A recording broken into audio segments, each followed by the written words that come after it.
Well, hello again. My name is Alex Ogden, hand bookbinder, and I'm here today to show you a little bit about what I do when I'm working on Bibles to make the Bible a little nicer.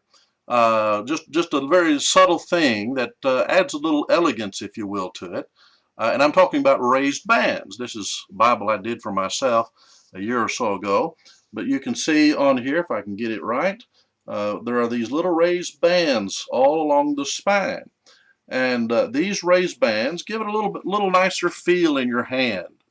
And so I'm going to be working on this Bible that I'm working on right now. And I've got the materials cut out for the covers and a liner that we're going to use for our spine. And that's what we're going to demonstrate in this video from start to finish. The raised bands on Bibles, at least the way I do it. There may be others who do it in other ways, and if you are a bookbinder, you do it in a different way, give a response, make a video, show us how you do it. Glad to see that too, but here's how I do it. And so we'll begin with the cutting of the leather for the bands in just a moment. So the first thing we need to do is to get some strips of leather that we'll use for our raised bands. And this is just some scrap leather that has just a little bit of thickness to it. It's not got an awful lot, but as far as bookbinding leather is concerned, it's probably average or maybe slightly thicker, but not a whole lot. Not at all a whole lot. We don't want a whole lot of a raised band, just a little bit. And the way I cut these strips, I cut them to 1/8 of an inch, but I don't use a ruler. I use a spacer. This is a 1/8 inch spacer bar that I have in a set that I bought that works out really well. In fact, the set comes with an eighth, a quarter, half, 3/4, and an inch. And I'm using the inch and the 1/8 one here. But I just put my 1/8 inch spacer to get the right amount of leather that I'm going to cut off. Then I can just set it aside, exposing the 1/8 of an inch strip of leather. Then just take my utility knife and cut away.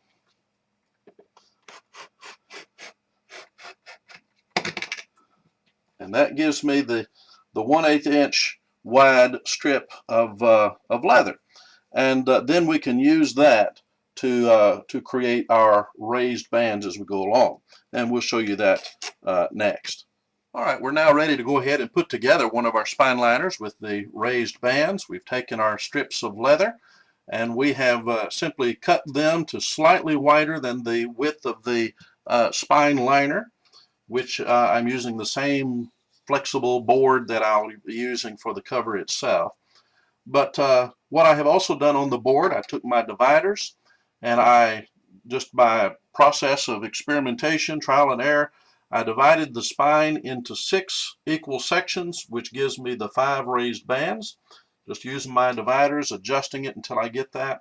Put a little mark where the points were, and then I just simply used a square and drew those lines on across. Now what we want to do is to come in here and glue these onto the spine liner in proper place. And what we want these to be is just sort of centered right over these lines. You don't want it butted up to it on one side or the other. You want it sort of centered over it, since those are at that exact measurement of the 6 different units here.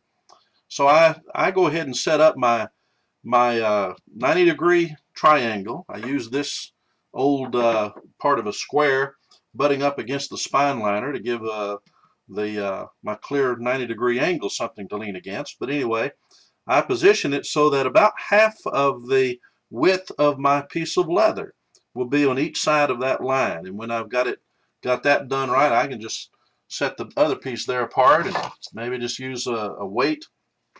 I use these old irons quite a bit. We'll just set that there and then I don't have to worry about it anymore. But then we're going to take some of our PVA and we're going to apply it, of course, on the back leather, and just simply giving a good amount on there. It's going to be held in place pretty good. Shouldn't be a problem. And but we're going to use my clear triangle here, clear 90-degree angle, to butt up this little strip of leather up against it. That way it'll be square.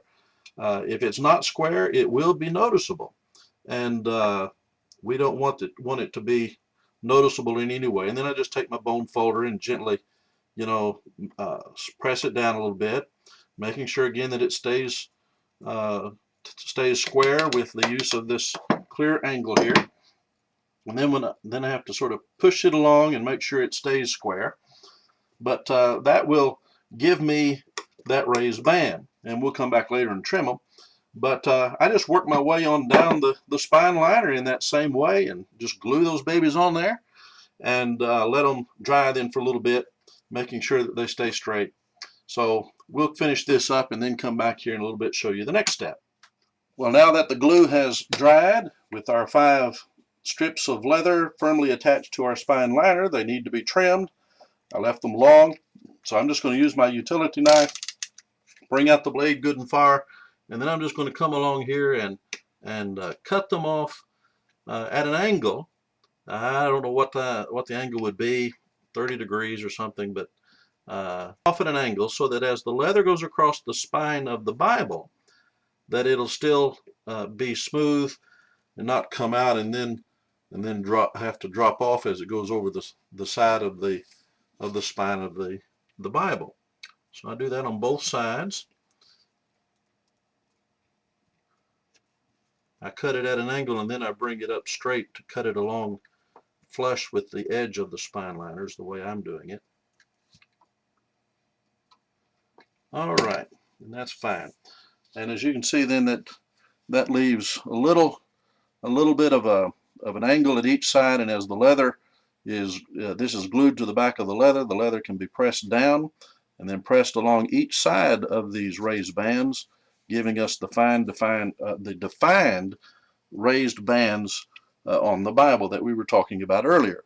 Like this Bible here, if I can figure out how to get it up here, so you can see these are the raised bands, and by having the bands under there trimmed at an angle, then the leather can come more smoothly across the edge of the Bible. Otherwise it's going to drop off here, but then keep coming just a little bit before it can make a turn on those raised bands. So that's how we do the trimming of them. Well, all right, I have now just a moment ago glued my spine liner with the raised bands on it, and we're getting it generally set in place. And now we're going to turn it all over. I'm going to get my bearings right here, and we're going to carefully work this leather to conform around these bands as best we can. Might pull them toward the bands just a little bit. I don't know if that helps a lot, but it might a little. But we're going to thoroughly rub down the leather between the bands right now. We'll come back and work around the bands themselves here in just a moment. Of course, across the top of the bands too. And I'm using my Teflon folder with the beveled edge, and that's going to work out really well on a lot of these sides.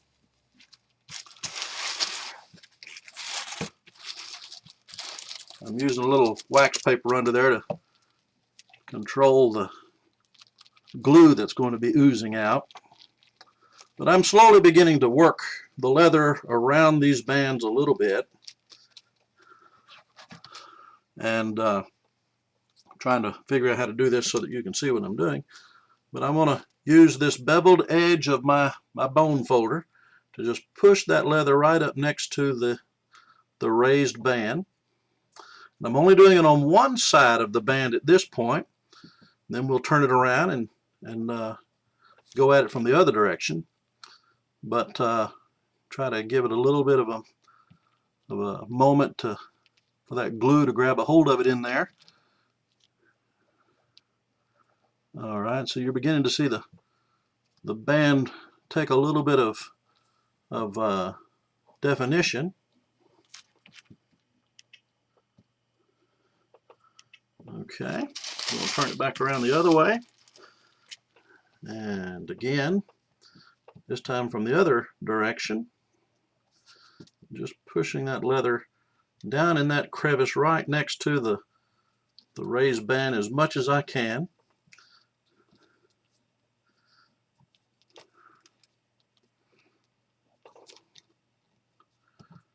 I've got another bone folder I'll use on it in a moment to actually define those lines very well and make them stand out, make them pop a little bit. This is just to push it into that corner real carefully. And then this is the last one. All right.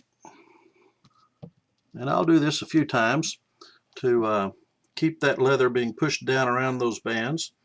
And it does pretty good just by doing it this way. On a hardback book, I know they use band nippers and band sticks and things like that. I don't have those kind of tools at the moment anyway. But this is a process that seems to work out really well for the kind of work that I'm doing. But just define those bands as best we can. See, when you push down on the leather on one side, it might want to pull it up on the other side. And that's why you need to work quick and try to get that glue that was put in there to grab a hold of it and hold it down in there. But we're just working ourselves down the line, and it's doing pretty good. I'm grabbing my other bone folder. This is an actual bone folder, and this tip is somewhat sharpened. Not sharp, it's not going to cut, but I can go down through here and just hug up against that line, and because it's such a pointed, has such a point on it, it can really give a nice sharp line down in there. I come down one side and then I'll come back, come down the other, but that really makes that line stick out there. And you can also put it around the Bible, put it in a press, hold it firm, and use thread to back and forth, and you can sort of burn a nice line in there. But this seems to do quite well most of the time.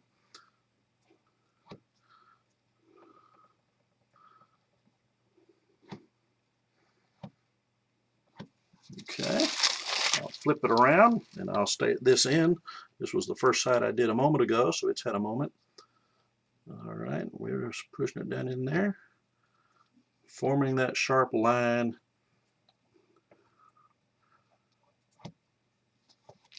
And that's going to make it look and feel really nice.